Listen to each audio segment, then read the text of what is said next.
Brasil tem 9,85 milhões de hectares de florestas plantadas, sendo 75,2% de eucalipto e 20,6% de pinos.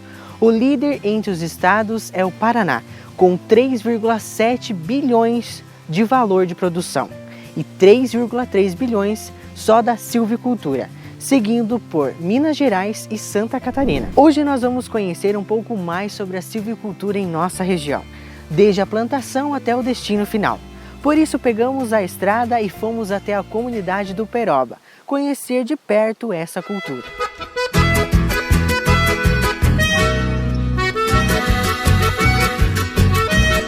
Adair Casella reside com sua família na comunidade do Peroba. Já exerceu algumas outras atividades em sua propriedade, como pecuária, agricultura, suinocultura e avicultura. Mas há alguns anos deixou de lado essas atividades e se dedicou totalmente ao plantio do eucalipto. Então nós tínhamos suinocultura integrado com a Sadia, de Toledo, né? E daí, na época, a Sadia ofereceu, doado, 2.000 mudas para cada integrado. E aí nós pegamos essas 2.000 mudas, fazem deve estar com 38 anos agora, mais ou menos.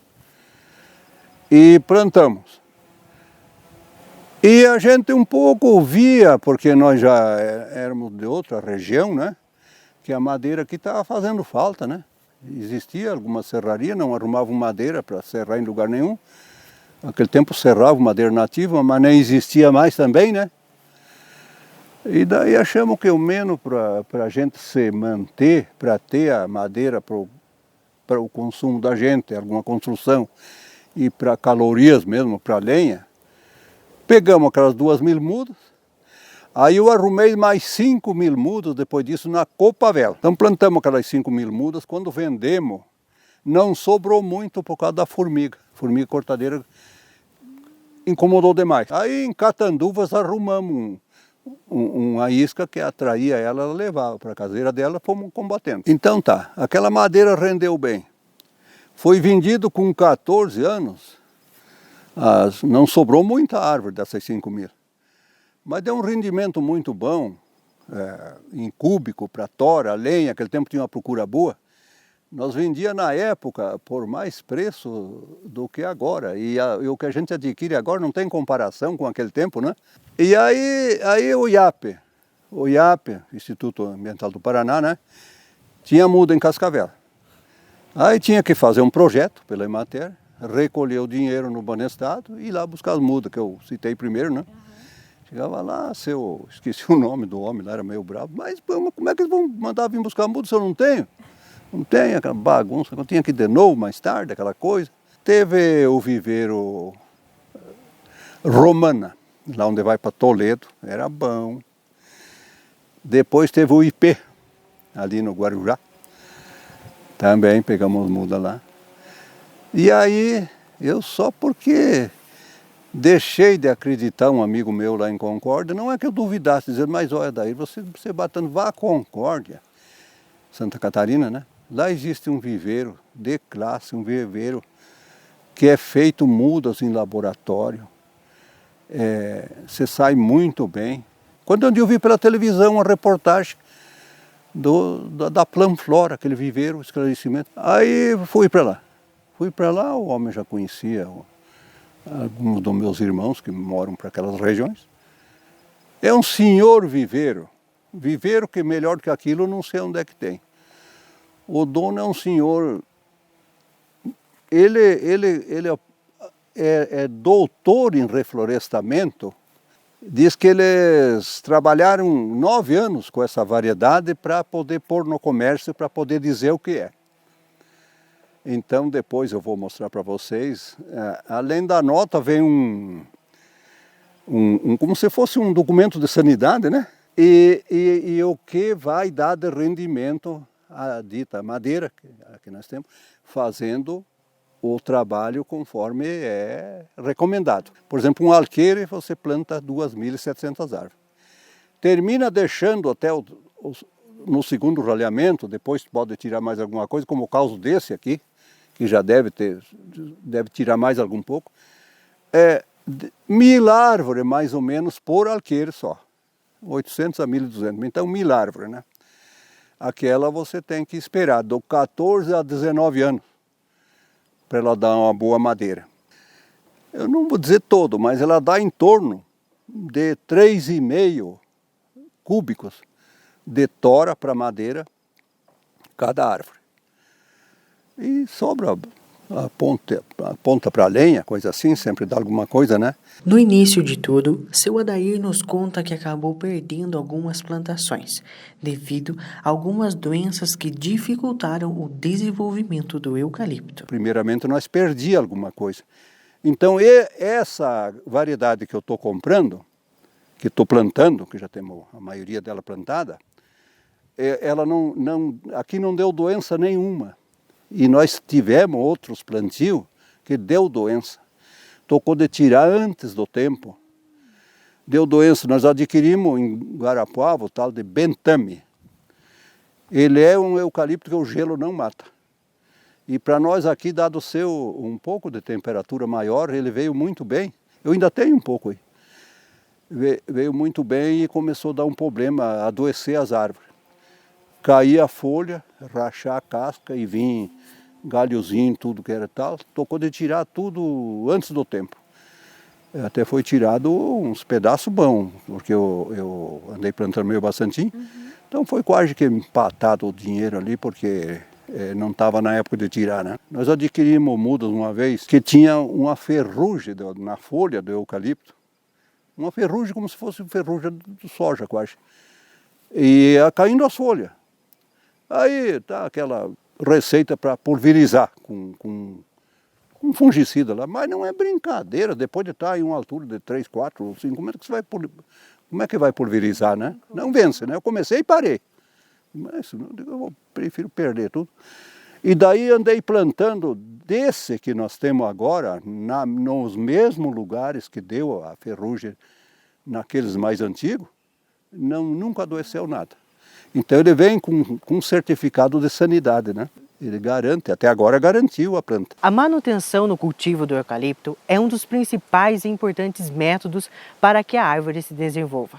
Seu Adair conta como ele faz esses cuidados nas suas plantações. A manutenção não é muito fácil. O eucalipto você tem que, além de preparar o terreno, como foi citado antes, né? A recomendação lá do dono da Planflora, do engenheiro florestal que eu falei para vocês, se imagina, eu ignorava um pouco. A cova deve ser feita com picareta, picão, nem chache, nem o subsolador, e nem cavadeira. É flochar a terra com a picareta. Aí nós estamos pondo nessa cova da picareta, que é feita com a picareta, um pouco de gesso agrícola, que amolece um pouco o chão, né? E sempre na medida que dá, ponhamos um pouco de adubo. O adubo orgânico é bom, só ele não pode estar direto na raiz da árvore, né? Ele tem que estar meio longinho. E se não existem os adubos foliares, coisa assim. Agora nossas terras que são muito boas, nem sempre precisa de adubo, mas se pôr, você nota a vantagem.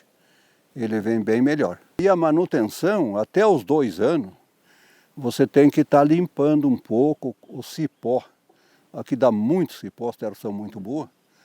Então você tem que estar cortando cipó, deixando ele no limpo, né? Podar árvores é uma prática comum, tanto na arborização urbana como na silvicultura. Mas essas duas situações possuem finalidades distintas. Na arborização, a poda visa dar forma às árvores para que elas possam oferecer sombra de maneira segura e com beleza estética. Já na silvicultura, com fins comerciais, a poda tem o objetivo de melhorar a qualidade da madeira formada pelas árvores, sem prejudicar o crescimento da floresta. Seu Adair vem praticando essa forma de desrama nas suas plantações. Outra coisa, a gente quase não vence, mas aquele que está aparecendo lá, que está alinhado, foi feito a desrama. A desrama é o que você alcançar, cortar aqueles galhozinhos do lado, para ele não ficar aquele nozinho na madeira, né? Para ela ficar lisa, para ela ficar uniforme, a madeira. A desrama ela é enjoadinha, é mais ruim do que plantar quase, porque você é de quase virar pescoço para trás, de tanto andar com a cabeça erguida. E pisando em buraco, tem que estar olhando só para cima, né? Então nós temos aquela serrinha manual, temos um podador, um motorzinho assim também, mas não é muito fácil fazer aquilo. Vale a pena. Deve ser feito, que aí agrega valor, né? Então o que eu citei primeiro, tem que fazer pouco e fazer bem feito, onde poderá ter um resultado mais tarde, né? O eucalipto é comercializado de várias formas, segundo as características, recursos e métodos utilizados pelos silvicultores e, claro, a demanda do mercado local ou até mesmo regional. Assim, independente de seu uso final e das dificuldades enfrentadas, aos poucos vai gerando lucro ao produtor. A comercialização aqui não é muito boa, porque existem aqui as indústrias para tábua, para cavaco. A laminadora, por exemplo, eles têm o reflorestamento deles, eles compram, mas pagam muito pouco. Então eu não vendi para a laminadora. Que esse eucalipto que eu estava citando, esse que eu pego em Concórdia, é muito bom para lâmina. Lâmina ou tábua também. E então, aqui nós somos meio deficientes em indústria, porque o eucalipto, onde existe fábrica de papel, hoje está muito divulgado aquela região do Mato Grosso do Sul, né? A celulose, que é para fabricação de papel e outras coisas também, a exportação é muito grande, além da produção aqui no país mesmo, né? Mas nós moramos fora dessas indústrias. E perto do tamanho que essas indústrias ocupam, o plantio é pouco, né?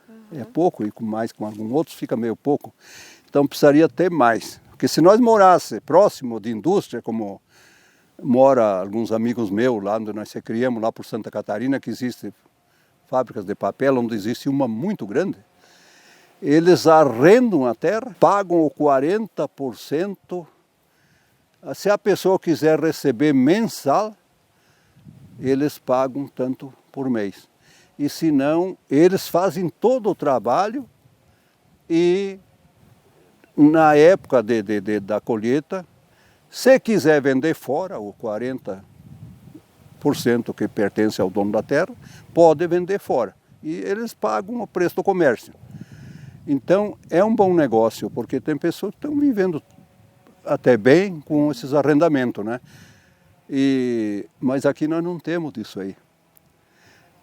Só estamos vendo que não vai ser aqueles preços, mas sempre uma saída meia, um pouco aqui, outro pouco ali, vai indo, né? Uhum. E quando for importante vocês estarem já divulgando, que vai ser divulgado quando existir madeira pronta para corte, a procura vem, né? Vem, a gente procura divulgar e sempre vai dar certo, com certeza, né? Ele é um serviço... porque eu já trabalhei com várias coisas, ele é mais tranquilo um pouco, mais sossegado do que até o gado. Porque, por exemplo, agora o gado, uma época dessa, o coitado do bicho está passando uma crise danada, né? Não tem quase o que comer, dado a seca e mais essa geada que deu. A água está sendo escassa e precisa um atendimento bem diferente também. A lavoura... Para pouca lavoura, como era o meu caso, precisa ter uma estrutura muito grande de máquina.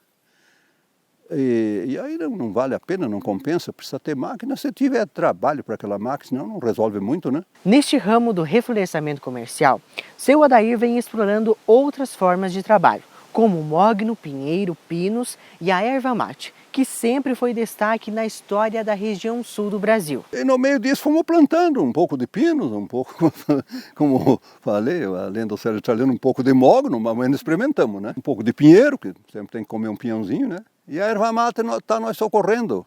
Não tem lá aquele valor, como tem mais lá para aquelas regiões de produção e indústrias mesmo de erva mate, como mais lá para o sul, né? Uhum. Aí, Palmas, General Carneiro é muito falado, Porto União, Cruz Machado, onde mora a minha gente mesmo na Santa Catarina, ou Rio Grande do Sul, ela tem o dobro do valor por quilo da erva mate cru do que aqui. Não dá lucro, mas troca 6 por meia dúzia e vai indo, né? Não deixa de entrar um dinheirinho para a gente ir costeando os serviços. São várias as espécies de pinos que existem no mundo. No Brasil, eles são usados principalmente para o reflorestamento, construções civis, laminados, compensados, chapas, celulose, resina e outros afins, considerando que cresce rapidamente. Seu Adair nos conta agora como é o processo do pinus em sua propriedade. O pino é o seguinte, eu acho que aqui não será o terreno adequado para pinos. Não sei se é o clima um pouco, ou às vezes até a variedade, né? Que existem as variedades. Por exemplo, eu ainda penso em plantar um pouco, meio pouco, e vou pegar na Planflora, lá onde eu pego esse eucalipto, o AGC 23, que é o nome dele. Lá eles têm uma variedade de pinos, que ele já dá menos galho do que esses que nós estamos vendo aí. Menos galho, dá copada lá em cima, igual a araucária quase. E ele vem mais rápido. Lá eles estão plantando dessa variedade que ele está produzindo lá. Teve uma época, principalmente, porque o pinus você pode plantar no inverno, o gelo não mata, mas vendiam muito para aquelas regiões de fábricas chama MDF, né? MDF ou fábrica de papel mesmo, que por lá tem muita indústria, né? Então vendiam bastante. Então ele é menos trabalhoso do que esse, porque esse aqui, por exemplo, eu podei o que pude, desramei, mas aonde alcancei, depois não alcança mais, não, fica difícil, né? Outra coisa, vi que não compensava muito, ele quase não vinha, eu fui deixando ele meio para trás. Mas está aí, de certo, um dia dá certo, né? Seu Adair conta que, fazendo um comparativo com o preço pelo qual vendia no começo das plantações, hoje a madeira desvalorizou um pouco, mas gradativamente, pouco a pouco, vai agregando valor. Então, embora o que eu penso, o preço não seja lá aqueles preços de muita vantagem, hoje está aí em torno de 100, 130 reais um cúbico. Naquele tempo nós vendíamos 140, 14 anos atrás, você viu? 13, 14 anos. Hoje é 100, 130. Então sempre ela vai dar seus 300, 400 reais por árvore, né? Então futuramente ele forma um capital, a árvore vai se fazendo, né? Diante da experiência adquirida pelas demais atividades exercidas ao longo da sua vida, seu Adair Casella se sente satisfeito e diz ter acertado ao escolher o plantio do eucalipto, a silvicultura, como sua principal atividade. Então eu me sinto assim, no meu ver, no meu modo de me sentir, eu acho que acertei, porque é o seguinte, serviço tem, mas eu me governo. Porque se eu não puder ir hoje ou essa semana, não quero ir lá trabalhar, eu não vou. E se não, tem vez que eu trabalho até meio direto, né? Então são as coisas, eu me sinto feliz com esse meu trabalho. Na próxima edição você irá conhecer mais sobre o destino desses eucaliptos extraídos aqui na nossa região. Muito obrigado e até mais!